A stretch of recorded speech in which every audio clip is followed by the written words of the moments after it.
Hello friends, जय माता दी। कैसे हैं आप सब दोस्तों? करवा चौथ है और एक सोल्जर खड़ा खड़ा अब पहाड़ों में वादियों के पीछे कह रहा है चांद से, ए चांद तू आज उसे थाम लेना। ठीक हूँ मैं यहाँ सरहद पर, बस उसे ये पैगाम देना। दोस्तों, बहुत ही दिल छू लेने वाला व्रत, बहुत ही रोमांटिक सा प्यारा सा व्रत, पति पत्नी के लिए आपस में प्रेम को बढ़ाने का व्रत। और कार्तिक माह के कृष्ण पक्ष की चतुर्थी को करवा चौथ मनाया जाता है। इस दिन अखंड सौभाग्य की प्राप्ति के लिए स्त्रियां अपने पति की लंबी आयु के लिए व्रत और उपवास रखती है। इस दिन जो लोग भी पूजन करते हैं वो गौरी, शिव, गणेश, कार्तिकेय सहित चंद्रमा का पूजन करते हैं और सभी सौभाग्यवती स्त्रियां अटल सुहाग, पति की दीर्घ आयु, स्वास्थ्य एवं मंगल कामना के लिए इस व्रत को करती है। वामन पुराण में करवा चौथ के व्रत का वर्णन मिलता है और मूलतः देवी गौरी के करवा स्वरूप को यह व्रत समर्पित है। इस दिन सुबह सुबह सूर्योदय से पहले उठ करके स्नान कर सरगी लेना चाहिए और सासू माँ सभी की सरगी भेजती हैं।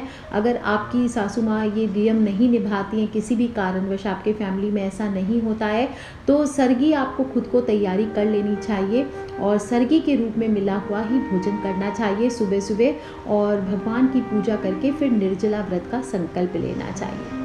फिर पूरे दिन निर्जला व्रत रहकर जब चंद्र उदय होता है, शाम को पहले कथा आदि सुन लें और फिर जब चंद्र उदय हो तो चंद्रमा को अर्घ देकर अपने व्रत का पारण करना चाहिए। इस दिन पूरे शिव परिवार की पूजा अर्चना की जाती है।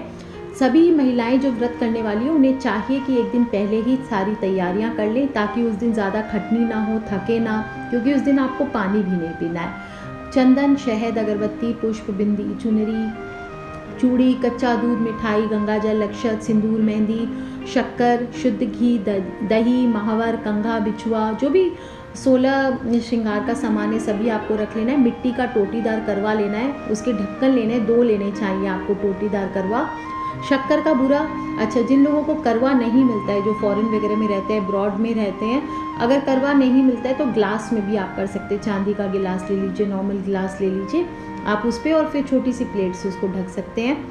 जल का लोटा आदि, दीपक, रुई, कपूर, गेहूं, गौरी बनाने के लिए पीली मिट्टी या फिर आप पन्ना भी ले सकते हैं बना बनाया, या फिर खुद से भी दीवार में आप गेरू से और जो चावल का आटा होता है उससे आप बना सकते हैं। 8 पूरियों की अठावरी होती है, वो तो जिस दिन आप बनाएंगे पूजन करेंगे उसी दिन बनानी है। थोड़ा हलवा बनाना चाहिए प्रसाद के लिए। एक लकड़ी का पाटिया ले लीजिए, एक छलनी ले लीजिए, चंद्रमा दर्शन के लिए पति के चेहरे का दर्शन करेंगे और थोड़ी दक्षिणा और बायने के लिए पैसा आदि रख लीजिए। सभी चीज़ें एक जगह करके आपको रख लेनी चाहिए। और इस दिन फिर सुबह आपको दीवार पर गेरू से फलक बना करके पीसे हुए चावलों के घोल से करवा चित्रित किया जाता है, जिसको वर कहते हैं। पीली मिट्टी से गौरी और उनकी गोद में गणेश जी बनाकर बिठाए जाते हैं। और या फिर आप ऐसे कर सकते हैं, रेडीमेड पन्ना ले सकते हैं या फिर दीवार पे एक पीपल का वृक्ष बना लीजिए, उसके नीचे शिव पार्वती अपने पुत्र के साथ बैठे हैं, ऐसा चित्र बनाकर आप उनकी प्रार्थना कीजिए। प्रार्थना मंत्र है नमः शिवाय शर्वाण्ये सौभाग्यम संततिम शुभाम प्रयच्छ भक्ति युक्तानाम नारीणाम हर बल्लभे। इस प्रकार से प्रार्थना करनी चाहिए। इसके बाद गौरी माँ को यानी पार्वती माता को 16 श्रृंगार का सामान चढ़ाया जाता है और फिर संकल्प लेकर के विधिवत पूजन करना चाहिए। संकल्प मंत्र है मम सुख सौभाग्य पुत्र पौत्र आदि सुस्थिर श्री प्राप्तये करक चतुर्थी व्रत महम करिष्ये। ये बोलते हुए आपको करक चतुर्थी का संकल्प लेना चाहिए। इसके बाद गाय के घी का दीपक जलाइए, चंदन की धूप करें, लाल फूल चढ़ाएं, 16 श्रृंगार चढ़ाएं, अठावरी चढ़ाएं, जो 8 पूड़ी और हलवा है उसका भोग लगाइए और फिर वहीं बैठ करके ओम गौरी नमः, ओम शिव कामे नमः इसका जप करना चाहिए। और इसके बाद इस प्रकार से आपको पूजन करने के बाद हाथ में 13 चावल के दाने लेकर के एक साथ व्रत की कथा सुननी चाहिए। कई महिलाएं एक साथ बैठ करके भी सुन सकती हैं। जिनके यहाँ थाली घुमाते हैं वो सभी सर्कल में बैठ करके थाली घुमा लें, और नहीं तो आप नॉर्मल अपने घर पे अपने जो आपने मांडना किया है वहाँ बैठ करके आप व्रत की कथा सुने। और करवा पर उसके पहले आपको 13 बिंदी और 13 चावल के दाने ज़रूर चढ़ाने चाहिए और 13 ही गेहूं के दाने या चावल के दाने हाथ में लेकर के व्रत की कथा सुननी चाहिए। पूजा करने के बाद जो मिट्टी का करवा है उसमें थोड़े से चावल, उड़द और सुहाग की सामग्री डाल करके दान किया जाता है और सासू को बायना देना चाहिए। बायने के लिए आप थोड़े 16 श्रृंगार का सामान या जो जितने भी श्रृंगार का सामान आप लेना चाहते हैं वो ले लीजिए, चाहे एक ब्लाउज़ पीस और उस पर रुपया रख लीजिए, जैसे आपकी इच्छा हो, जो आपकी सामर्थ हो आप अपनी सासू माँ को देना चाहते हैं। और एक कटोरी में आप थोड़ा सा बायना निकाल के या करवे पे पैसा रख करके आप अपनी सासू माँ को दे सकते हैं। बायने में आप फल, मेवा, सुहाग की सारी सामग्री उन्हें दे सकते हैं। इस प्रकार से बायना निकालने के बाद रात में जब चंद्र उदय हो तो आपको उसके उपरांत छलनी की ओर से चंद्र दर्शन करके अर्घ देना चाहिए और उसी छलनी से आपको अपने पति का चेहरा देखना चाहिए और इसके बाद आप अर्घ दे करके साथ में अन्न और जल ग्रहण कर सकते हैं। कुछ लोगों के घर पे होता है कि पति के हाथों से जल पीते हैं, तो बहुत अच्छी बात है, अगर आपके पति वहाँ उपस्थित हैं तो आप थोड़ा सा जल उनके हाथों से पी लीजिए और पहले पूरे परिवार को भोजन कराइए, इसके बाद ही आपको भोजन करना चाहिए। दोस्तों, इस प्रकार से करवा चौथ के दिन विशेष पूजन करने से, उपाय करने से जीवन साथी को अच्छा स्वास्थ्य प्राप्त होता है और माता गौरी से अखंड सौभाग्य का वरदान प्राप्त होता है। सुहाग की रक्षा होती है, सुंदरता और आकर्षण में वृद्धि होती है।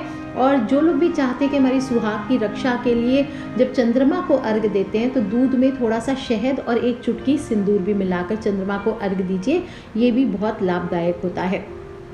इस बार 24 अक्टूबर के दिन है करवा चौथ का दिन, तो रात को 11:35 तक वरियान रोग रहने वाला है। बहुत ही खूबसूरत योग आए हैं 70 साल के बाद करवा चौथ पर।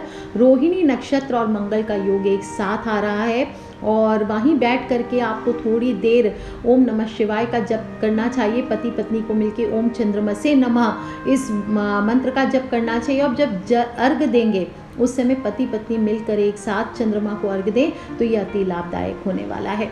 और आपको बता दूं कि मंगल का योग और रोहिणी नक्षत्र एक साथ है। चंद्रमा का गोचर वृषभ राशि में यानी चंद्रमा की उच्च राशि में रहने वाला है।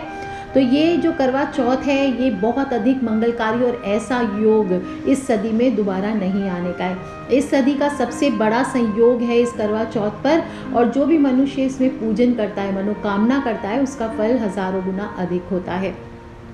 रविवार का दिन है इस दिन और चतुर्थी तिथि आपकी शुरू हो जाएगी 24 अक्टूबर को सुबह 3:01 पर यानी मिडनाइट को, और चतुर्थी तिथि का समापन होगा 25 अक्टूबर को सुबह 5:43 पर। पूजा का समय है आपको शाम को 5:43 से लेकर 6:59 तक और शाम को या फिर 6:55 से रात को 8:51 तक भी आप पूजा कर सकते हैं, कथा सुन सकते हैं। चंद्रमा वैसे निकलने का समय कहीं 8:07 से लेकर 8:11 तक है, तो आप अपने अपने एरिया में लोकल टाइमिंग चेक कर लीजिए कि आपके एरिया में कितने बजे चंद्रमा निकलेगा, उसी समय आपको अर्घ्य देना है। और राहु काल में ध्यान रखना है क्योंकि शाम को है इस दिन राहु काल 4:18 से 5:43 तक राहु काल है। तो स्त्रियां अक्सर शाम के समय कथा सुनती है, तो ध्यान रखना है आपको, इस समय आपको कथा नहीं सुनना है। कोई भी शुभ या मांगलिक कार्य वर्जित होते हैं राहु काल में, तो इसलिए आप जो भी कथा आदि सुनेंगे इसका बुरा असर पड़ सकता है, इस दौरान कथा ना सुने।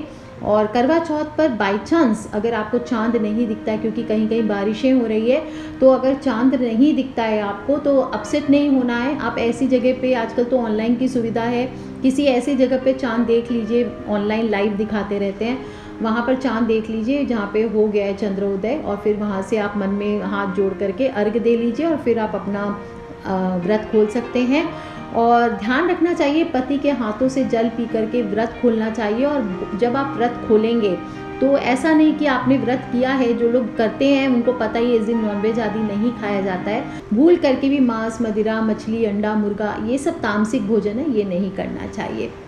ध्यान रखना चाहिए नियम का पालन, ऐसा नहीं कि व्रत स्त्री कर रही है तो सिर्फ वही इस चीज़ का पालन करे, पति को भी चाहिए कि इस दिन नॉनवेज आदि ना खाएं, और अगर इस नियम का पालन नहीं किया गया तो व्रत करना व्यर्थ हो जाता है। कहते हैं करवा महारानी व्रती से प्रसन्न नहीं होती। इस दिन आप छोटे छोटे उपाय भी ज़रूर करें। पति पत्नी के बीच में अगर किसी न किसी बात को लेकर कहा सुनी लगी रहती है, लड़ाई झगड़े होते रहते हैं, आपको लगता है आपके बीच में प्रेम खत्म हो गया है, दूरियां बढ़ गई है, तो आपको करवा चौथ के दिन छोटे छोटे उपाय भी ज़रूर करने चाहिए। ये उपाय बहुत ही एक्साइटिंग उपाय भी हैं, साथ ही साथ छोटे छोटे मज़ेदार उपाय हैं। आप अपने फ्रेंड्स सखियों से भी इसको शेयर कर सकते हैं। और विशेष रूप से अगर पति का आकर्षण किसी और स्त्रियों के प्रति या दूसरी लड़कियों के प्रति रहता है तो इससे खत्म हो जाता है। और पति पत्नी के प्यार भरे रिश्ते को अगर कुछ लोगों की बुरी और कड़ी नज़र भी लग जाती, कुछ लोग होते हैं ना बहुत अच्छा कपल होता है उसे देखकर जलते हैं, तो ऐसे में नज़र लग जाती है तभी भी आप इससे बच सकते हैं। क्या करना है, आपको एक लाल रंग का कागज़ अपने साथ ले लेना है और उसमें अपने जीवन साथी का नाम, अपने हस्बैंड का नाम आपको गोल्डन पेन से लिखना है। फिर एक लाल रंग का रेशमी कपड़ा ले लीजिए, उसमें 2 गोमती चक्र रख लीजिए और 50 ग्राम पीली सरसों रखनी है। साथ में वही जो गोल्डन पेन से आपने लिखा है नाम वाला कागज़, उसको मोड़कर एक पोटली की तरह बना लेना है। अब इस पोटली को आपको अपने कपड़ों की अलमारी में कहीं छिपा कर रख देना है। करवा चौथ के दिन आपको ये काम करना है और ऐसे रखना है पोटली को छिपा करके अगले पूरे साल भर तक किसी की नज़र उस पर नहीं पड़नी चाहिए और खुद भी बार बार इस पोटली को निकाल कर आपको नहीं देखना चाहिए। और फिर अगली जब करवा चौथ आएगी तब आपको ये पोटली निकाल कर जल में प्रवाहित कर देनी है या किसी पीपल के नीचे रख देना है। आप देखेंगे इस उपाय से पति पत्नी का एक दूसरे के प्रति ना केवल विश्वास बढ़ता है, प्यार बढ़ता है, बल्कि अगर कोई तीसरा भी आप दोनों के रिश्ते में है तो वो भी धीरे धीरे दूर हो जाता है। विशेष रूप से अगर जो लोग गोमती चक्र है आपके पास, 11 गोमती चक्र का उपाय ज़रूर करना चाहिए। कहीं से भी अभिमंत्रित करके आपको इसे ला करके, और इस दिन आप लाल रंग की सिंदूर की डब्बी में अगर 11 गोमती चक्र छुपा करके रख देते हैं तो इस उपाय से कुछ ही समय में आप दोनों के बीच के सभी प्रकार के कलेश दूर होते हैं। दोबारा से आपका रिश्ता अगर पूरी तरह से ख़त्म भी हो चुका है तो दोबारा से आपके रिश्ते बनने लगते हैं, प्रेम भाव उत्पन्न होने लगता है। अगर पति आपकी बात नहीं सुनते, अभी घर घर की कहानी, किसी के पति किसी की बात नहीं सुनते, लेकिन अगर कहीं एक्सट्रीम केस है तो और आपके बीच में दूरियां बढ़ती चली जा रही है तो करवा चौथ के दिन सुबह सुबह आपको सभी कार्यों से निवृत्त होकर के बरगद का एक पेड़ का पत्ता लेना चाहिए और उस पत्ते पर आप लाल रंग के पेन से या रोली से अपने जीवन साथी में जो भी गुड चीज़ें आपको लगती है, अच्छाइयाँ लगती है, खूबियाँ लगती है, जो आप चेंजेस उनके अंदर पॉजिटिव चेंजेस देखना चाहते हैं, ऐसे तो देखिए जैसे हैं जो उनको वैसे ही एक्सेप्ट करना चाहिए। मैं प्रेफर करती हूँ कोई भी रिलेशन अगर चलाना चाहते हैं तो जो आपके पार्टनर जैसे हैं उनको चेंज करने की कोशिश ना करें, उनको उसी तरह से एक्सेप्ट कीजिए, ये बेस्ट होता है। फिर भी अगर आप चाहते हैं कि तब्दीलियाँ तो आप कर सकते हैं, उसे स्पष्ट रूप से लिखिए और इसके बाद उस पत्ते को गोल घुमा करके मोड़ लेना है। इसके बाद 7 बार आपको इसको अपने सिर से, पति के नहीं, अपने सिर से इसे 7 बार घड़ी की उल्टी दिशा में घुमाना है। और करवा चौथ के दिन जब दोपहर और शाम मिल रहे हों, ध्यान रखना है, मैंने इस वीडियो में आपको राहु काल बताया, राहु काल के पहले या बाद में इस उपाय को कीजिए। और शाम मिल रहे हो उस समय ये पत्ता आपको बहते जल में, आपको स्वच्छ जल होना चाहिए, गंदे नाले में नहीं बहाएं, इसको स्वच्छ जल जहाँ अच्छा पानी हो वहाँ पर इसको बहा देना है, या फिर आप किसी कुएं में डाल सकते हैं या फिर आप इसे पीपल के नीचे रख सकते हैं। अगर आपको लगता है कि आपके पति आजकल आप में इंटरेस्ट नहीं लगता है, बोरिंग हो रहा है सब कुछ, किसी और के प्रति ज़्यादा अट्रैक्टेड हो रहे हैं, तो आपको करवा चौथ के दिन पीपल का एक सूखा पत्ता या भोजपत्र लेकर के उससे भी आप उपाय कर सकते हैं। जिस औरत के प्रति या जिस अगर एक ही स्त्री के प्रति आकर्षित है तभी आपको ये उपाय करना है। आपको उस स्त्री का नाम या उस लड़की का नाम उस भोजपत्र पर या पीपल के पत्ते पर लिखना है और फिर एक थाली में आप ये पत्ता रख लीजिए और 3 कपूर की टिक्की रख करके इसको जला दीजिए। साथ ही प्रार्थना करें कि आपका जीवन साथी हमेशा आपका ही बना रहे और दूसरे के प्रति जो अट्रैक्शन है वो ख़त्म हो जाए। दोस्तों, अगर आपके जीवन साथी आपकी इंसल्ट करते हैं, लोगों के सामने आपकी अपेक्षा करते हैं, दूसरी औरतों को आपसे बेटर समझते हैं, तो करवा चौथ के दिन आप एक छोटा सा उपाय कीजिए। 5 बेसन के लड्डू, आटे और चीनी से बने हुए 5 पेड़े, 5 केले और 250 ग्राम चने की भीगी हुई दाल, ये सभी चीज़ें ले करके आपको प्रार्थना करनी है गाय माता के सामने खड़े होकर के, और फिर गौ माता को अपने हाथों से खिला दीजिए और उनकी पीठ पर आपको हाथ फेरते हुए अपनी समस्या बोलनी है और समस्या दूर करने की प्रार्थना करनी है। कहते हैं ऐसा करने से गौ माता की कृपा होती है और पति पत्नी के बीच में प्रेम बढ़ता है। लेकिन ध्यान रखना है, जो भी मैं उपाय बता रही हूँ ये आप लोगों से शेयर कर सकते हैं, वीडियो को शेयर कर सकते हैं, आप उनको वर्बली बता सकते हैं इन उपायों को, लेकिन आपको ये नहीं बताना है कि आप भी ये उपाय कर रहे हैं। अपना करने का उपाय आपको गोपनीय रखना चाहिए, नहीं तो ये फलित नहीं होते। इस दिन आप गणेश जी को थोड़ा सा घी और गुड़, जब आप शिव पार्वती और गणेश जी का पूजन करेंगे चौथ माता का, उसी समय थोड़ा सा घी और गुड़ भी आप भोग लगा लीजिए। विशेष रूप से अगर 21 गुड़ की गोलियां आप बना सकते हैं तो वो बना लीजिए, या 21 छोटे छोटे टुकड़े गुड़ के करके रख लीजिए और उसके साथ थोड़ी सी दुर्बा घास ले लीजिए और फिर आपको अपनी मनोकामना बोलनी है और जा कर के आपको ये सारी चीज़ें पूजा कंप्लीट होने के बाद घी, दुर्बा और गुड़ किसी गाय को खिला देना है।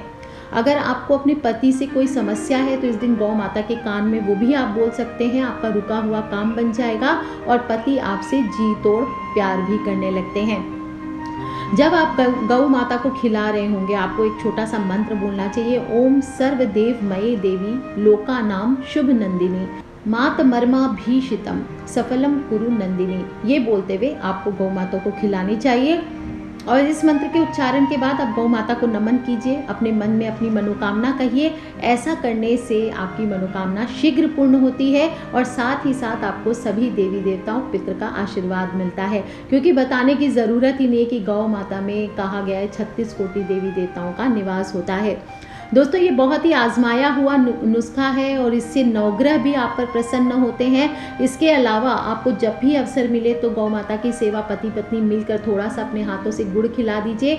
आप देखेंगे आप पति पत्नी के रिश्ते बहुत अच्छे से सुधरेंगे, एक विश्वास आप दोनों के बीच में बढ़ेगा और साथ ही साथ आपके जो बीच में अनबन होती है, कलेश होते हैं, समस्याएं आती है ज़्यादा, बहुत ज़्यादा एक्सट्रीम लेवल पे, वो बिल्कुल दूर हो जाएंगी। एक और टिप आपको दे देती हूँ, करवा चौथ के दिन जब भी आप श्रृंगार करें तो सारा कुछ आप कर लें, लेकिन पूरा श्रृंगार कर लें, लेकिन जब मांग भरेंगे तो आपको अपने पति के हाथों से भरवाना चाहिए। और अगर नहीं है आपके पति आपके सामने तो उनका नाम लेते हुए आपको अपने माथे पे सिंदूर भरना चाहिए। ये बहुत ही कारगर और अद्भुत उपाय होता है और आपके बीच ये उपाय प्रेम का संचार करेंगे।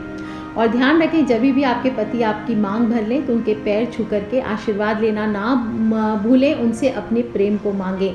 ये उपाय जब आप करें तो आपके अलावा वहाँ कोई तीसरा नहीं होना चाहिए, इस बात का ध्यान रखें।